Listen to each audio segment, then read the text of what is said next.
Kwa majina naitwa Edward Wang'ombe. Mimi ni mkulima, nalimia upande ya Muyogo, Laikipia.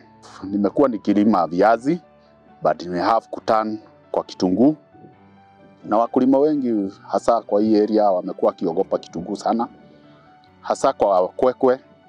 Na hata mimi nimekuwa nikisumbuka sana na kwekwe, lakini venye nilienda pale kwa maduka hapa Muyogo, nilipata kuelimishwa na dawa ingine mzuri sana ambayo inaitwa Oxgold, na mimi unyunyizia kwa mchanga.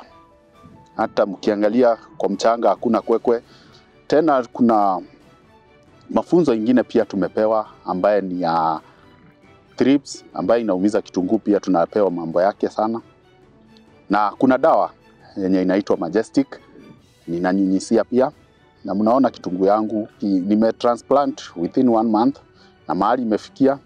Nafurahia sana kwa hiyo kazi na mafunzo yenu. Nimesema asante.